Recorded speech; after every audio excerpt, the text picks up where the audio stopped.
Hello दोस्तों, स्वागत है आपका सत्यजीत जीएस एकेडमी में। आज हम इस वीडियो में बिहार दरोगा और बीपीएससी 67 के लिए मॉक टेस्ट नंबर 10 लेकर आए, जिसके सारे प्रश्न बहुत ही महत्वपूर्ण होंगे। आप वीडियो के एंड तक बने रहें और अपना स्कोर कमेंट में कमेंट जरूर करें। और ये वीडियो आपको पसंद आता हो तो इसे लाइक, शेयर और सब्सक्राइब करना बिल्कुल नहीं भूलें। तो आइए शुरू करते हैं। साइमन कमीशन भारत कब आया था? साइमन कमीशन भारत कब आया था? 8 नवंबर 1927, 3 फरवरी 1928, 27 मई 1930, 5 फरवरी 1928। इसका राइट आंसर होगा ऑप्शन बी, 3 फरवरी 1928 को। 3 फरवरी 1928 को साइमन कमीशन मुंबई आया था, जबकि साइमन कमीशन का गठन 8 नवंबर 1927 को किया गया था और साइमन कमीशन ने अपनी रिपोर्ट 27 मई 1930 को दिया था। तो सारे पॉइंट बहुत ही महत्वपूर्ण है। और साइमन कमीशन आने समय भारत का जो वायसराय था वो था लॉर्ड इरविन। साइमन कमीशन में टोटल 7 सदस्य थे, जिसके अध्यक्ष सर जॉन साइमन थे और उसमें कोई भी भारतीय सदस्य नहीं था। और साइमन कमीशन में एक भी भारतीय नहीं रखा गया था लॉर्ड इरविन के परामर्श से। बढ़ते हैं अगले प्रश्न की ओर। किसने कर नहीं आंदोलन चलाया? महात्मा गांधी, सरदार पटेल, डॉक्टर राजेंद्र प्रसाद, स्वाजी शाहजानंद सरस्वती। इसका राइट आंसर होगा ऑप्शन ए, महात्मा गांधी ने 1918 में खेड़ा में कर नहीं आंदोलन चलाया था। महात्मा गांधी जब 1917 में पहला सत्याग्रह आंदोलन चलाया, मतलब चंपारण में, 1918 में अहमदाबाद मिल मजदूर आंदोलन और 1918 में खेड़ा में। कभी कभी इनका क्रम पूछता है कि कहाँ कहाँ हुआ था, तो पहले चंपारण में हुआ, दूसरा अहमदाबाद और तीसरा खेड़ा। इसका ट्रिक है कि चंपारण से अहमदाबाद होते हुए गांधी जी खेड़ा पहुँचे। बढ़ते अगले प्रश्न की ओर। असहयोग आंदोलन में सर्वप्रथम किसे गिरफ्तार किया गया था? Annie Besant, Mohammad Ali Jinnah, Bipin Chandra Pal, Lala Lajpat Rai. इसका राइट आंसर होगा ऑप्शन बी, मोहम्मद अली जिन्ना को। असहयोग आंदोलन की शुरुआत 1 अगस्त 1920 को हुआ था और इसी दिन भारत के एक महान नेता बाल गंगाधर तिलक की मृत्यु हो जाती है और इस आंदोलन में सर्वप्रथम मोहम्मद अली जिन्ना को गिरफ्तार किया जाता है, जबकि एनी बेसेंट, मोहम्मद अली जिन्ना और बिपिन चंद्र पाल असहयोग आंदोलन शुरू के होने के विरोध में ये कांग्रेस से अपना त्यागपत्र दे देते हैं। बढ़ते अगले प्रश्न की ओर। भारतीय सुधार समिति की स्थापना इंग्लैंड में किसने किया था?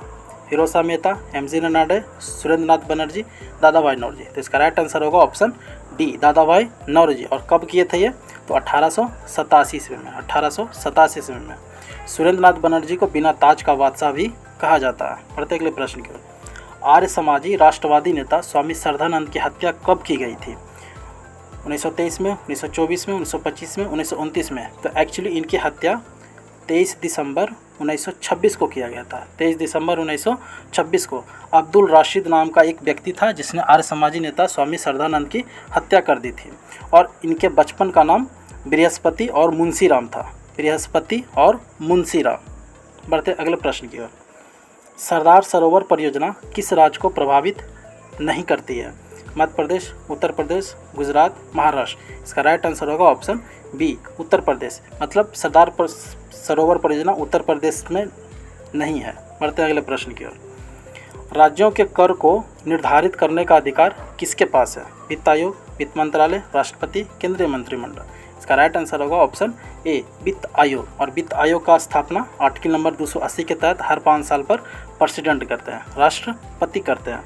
बढ़ते अगले प्रश्न की ओर।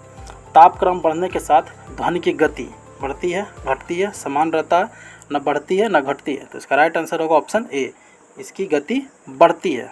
बढ़ते अगले प्रश्न की ओर।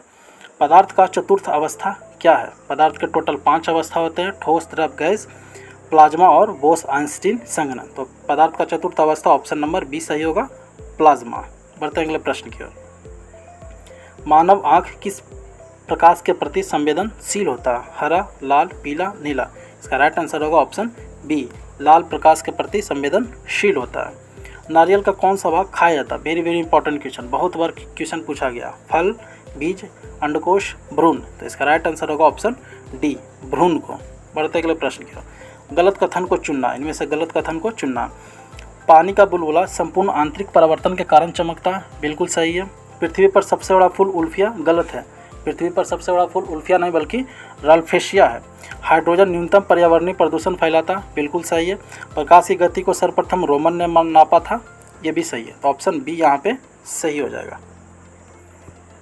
भारत के उपराष्ट्रपति जिनकी मृत्यु उनके कार्यकाल के दौरान हुई थी, कौन है वो? V Giri, APJ Abdul Kalam, doctor Radhakrishnan, Krishnakant. तो इसका राइट आंसर होगा ऑप्शन डी, कृष्णकांत। और इनकी मृत्यु 2002 में हुई थी और ये 11वें क्रम के भारत के उपराष्ट्रपति रहे थे। बढ़ते अगले प्रश्न की ओर।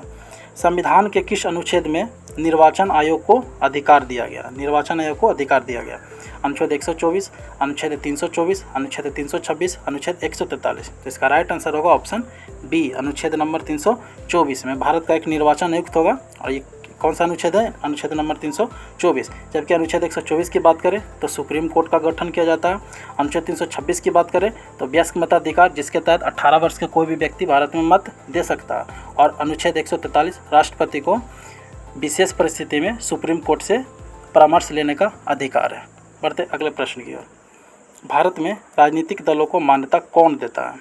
राष्ट्रपति, विधि आयोग, प्रधानमंत्री, निर्वाचन आयोग। तो इसका राइट आंसर होगा ऑप्शन डी, निर्वाचन आयोग। बढ़ते अगले प्रश्न का। भारत में भाषाई राज्यों का गठन सर्वप्रथम प्रारंभ हुआ, मतलब कहाँ हुआ था? सर्वप्रथम भाषाई राज्य वाला राज्य कौन है?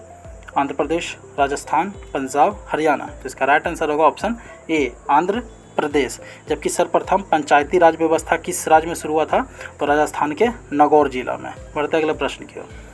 अरुणाचल प्रदेश की सीमा किस देश से नहीं लगती है?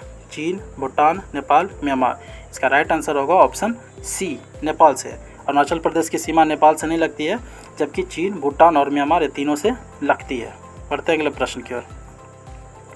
भारतीय उपमहाद्वीप की पश्चिमी सीमाओं में कौन सी पर्वत श्रेणी स्थित है? पश्चिमी सीमा में हिमालय, अरावली, हिंदुकुश, पीर पंजाल। इसका राइट आंसर होगा ऑप्शन बी, अरावली। पश्चिमी सीमा में राजस्थान में अरावली है, जबकि अरावली का विस्तार 4 राज्य में है, राजस्थान, गुजरात, दिल्ली और हरियाणा। ये 4 राज्य में अरावली का विस्तार है। और अरावली का सर्वोच्च पर्वत शिखर गुरु शिखर है। गुरु शिखर 1722 मीटर ऊंचा, 1722 मीटर ऊंचा। बढ़ते अगले प्रश्न की ओर। निम्न में कौन सी नदी उत्तर दिशा में बहती है? चंबल, कावेरी, गोदावरी, ब्रह्मपुत्र। इसका राइट आंसर होगा ऑप्शन ए, चंबल नदी। चंबल नदी का उद्गम कहाँ से होता है? तो MP के पावावाड़ा से, जो कि MP में स्थित है। और चंबल नदी की लंबाई 1064 किलोमीटर है, 1064 किलोमीटर। सत्य कथन को चुने, इनमें से सत्य कथन को चुने। ऑपरेशन फ्लड का संबंध बाढ़ नियंत्रण से है, गलत है। बाढ़ नियंत्रण से नहीं बल्कि दूध से है। त्रिवेणी नहर सोन नदी से निकलती है, ये भी गलत है। त्रिवेणी नहर सोन नदी से नहीं बल्कि गंडक नदी से निकलती है। भारत का शक्कर का कटोरा उत्तर प्रदेश को कहा जाता है, बिल्कुल सही है। भारत चीन के मध्य सीमा रेखा मैकमोहन रेखा कहलाती है, ये भी सही है। तो ऑप्शन सी और डी दोनों सही हो जाएगा। ऑप्शन सी और डी दोनों सही हो जाएगा। बढ़ते हैं अगले प्रश्न की ओर। संशोधित मूल्य वर्धित कर, जिसको मोड वैट कहते हैं, का संबंध किससे है? बिक्री कर, उत्पाद शुल्क, आयकर, धन कर। तो इसका राइट आंसर होगा ऑप्शन बी, उत्पाद शुल्क से। और ये 1986 में लागू हुआ था, 1986 में। बढ़ते हैं अगले प्रश्न की ओर। संपदा कर भारत में पहली बार कब से लागू किया गया? 1999, 1991, 1948, 1957। इसका राइट आंसर होगा ऑप्शन डी, 1957 से। दोस्तों, अगर ये वीडियो आपको पसंद आ रहा है तो आप इसे लाइक, शेयर और सब्सक्राइब जरूर कीजिए। बढ़ते हैं अगले प्रश्न की ओर। निम्न में कौन सा एक कृत्रिम बंदरगाह है? चेन्नई, मुंबई, विशाखापट्टनम, गंगावराम। इसका राइट आंसर होगा ऑप्शन ए, कृत्रिम बंदरगाह चेन्नई है। जबकि भारत का सबसे बड़ा बंदरगाह मुंबई है और सबसे गहरा बंदरगाह गंगावराम आंध्र प्रदेश में। और दूसरा सबसे गहरा बंदरगाह विशाखापट्टनम में। बढ़ते अगले प्रश्न की ओर। भारत के निर्वाचन की पद्धति किस देश की निर्वाचन पद्धति के समान यानी अनुरूप है? America, France, Britain, Ireland. इसका राइट आंसर होगा ऑप्शन सी, ब्रिटेन से। ब्रिटेन के निर्वाचन पद्धति के समान है। जबकि अमेरिका से भारत में मौलिक अधिकार लिया गया, फ्रांस से बंधुत्व की भावना, आयरलैंड से DPSP नीति निर्देशक तत्व, जबकि ब्रिटेन से एक एकल नागरिकता भी लिया गया है। बढ़ते अगले प्रश्न की ओर। भारत में पहली बार महिलाओं को मताधिकार का अधिकार कब प्राप्त हुआ था? 1919 में, 1926 में, 1950 में, 1952 में। इसका राइट आंसर होगा ऑप्शन बी, 1926 में। बढ़ते अगले प्रश्न की ओर। 1857 के विद्रोह में सबसे पहले किसने अपना बलिदान दिया था? कुंवर सिंह, तात्या टोपे, रानी लक्ष्मीबाई, मंगल पांडे। तो इसका राइट आंसर होगा ऑप्शन डी, मंगल पांडे को 29 मार्च को गिरफ्तार किया गया था, जबकि 8 अप्रैल को उन्हें फांसी दिया गया था 8 अप्रैल 1857 को। और 1857 की क्रांति विधिवत रूप से 10 मई 1857 को शुरू होता है, 10 मई 1857 ईस्वी को। बढ़ते हैं अगले प्रश्न की ओर। 1857 के विद्रोह के दौरान दिल्ली में विद्रोह का नेतृत्व किसने किया था? बहादुर शाह जफर, लियाकत अली, बख्त खां, आलमगीर द्वितीय। इसका राइट आंसर होगा ऑप्शन सी, बख्त खां। उसमें भारत का मुगल बादशाह बहादुर शाह जफर होता है और बहादुर शाह जफर का सेनापति बख्त खां होता है, जो कि दिल्ली में विद्रोह का नेतृत्व करता है। जबकि आलमगीर द्वितीय की बात करें तो ये 1757 ईस्वी का जो प्लासी युद्ध हुआ था उसमें मुगल बादशाह कौन था? आलमगीर द्वितीय। पढ़ते हैं अगले प्रश्न की ओर। हर्मिट ऑफ शिमला किसे कहा जाता है? जॉर्जिलो, एओ ह्यूम, विलियम बेडरवन, डलहौजी। इसका राइट आंसर होगा ऑप्शन बी, एओ ह्यूम के। ये कांग्रेस का पिता कहलाता है, यानी कांग्रेस का स्थापना एओ ह्यूम ने 1885 ईस्वी में किया था और ये 1885 ईस्वी से लेकर 1905 ईस्वी तक कांग्रेस का महासचिव रहता है। बढ़ते अगले प्रश्न की ओर। इल्बर्ट बिल विवाद किस वायसराय के कार्यकाल में उभरा था? Lord Ripon, Lord Lytton, Lord Curzon, Lord Macaulay. तो इसका राइट आंसर होगा option A, Lord Ripon. Lord Ripon का कार्यकाल था 1880 से 1884। इसी काल में इल्बर्ट बिल विवाद हुआ था और इसी काल में लॉर्ड लिटन ने 1878 ईस्वी में वर्नाक्युलर प्रेस एक्ट लागू किया था और रिपन ने 1882 ईस्वी में उसे ख़त्म किया था। बढ़ते अगले प्रश्न की ओर। इनमें से किसने भारतीय राष्ट्रीय कांग्रेस की अध्यक्षता नहीं की है? बाल गंगाधर तिलक, लाला लाजपत राय, महात्मा गांधी, नलिनी सेन गुप्ता। तो इसका राइट आंसर होगा ऑप्शन ए, बाल गंगाधर तिलक। बाल गंगाधर तिलक ने कभी भी कांग्रेस की अध्यक्षता नहीं की, जबकि लाला लाजपत राय एक बार बनते हैं, महात्मा गांधी भी एक बार 1924 में बनते हैं, जबकि नलिनी सेन गुप्ता भी एक बार बनती हैं। ये लेडीज़ हैं 1933 में कलकत्ता अधिवेशन में। और ये भारत की दूसरी और महिला में ओवरऑल तीसरी हैं जो कांग्रेस की अध्यक्षता करती है। तो दोस्तों ये प्रश्न यहीं समाप्त होता है। आउट ऑफ 30 में आपका स्कोर कितना रहा? अपना स्कोर कमेंट करके ज़रूर बताएं। और ये आप लोग के लिए क्विज का प्रश्न दिया गया है जिसका जवाब आपको कमेंट में देना है। रासायनिक ऊर्जा को विद्युत ऊर्जा में परिवर्तित कौन करता है? Battery, heater, dynamo, motor. इसका आंसर आपको कमेंट में करके देना है। ये वीडियो आपको कैसा लगा कमेंट करके ज़रूर बताएं और ये वीडियो आपको पसंद आया तो इसे लाइक, शेयर और सब्सक्राइब जरूर करें। धन्यवाद।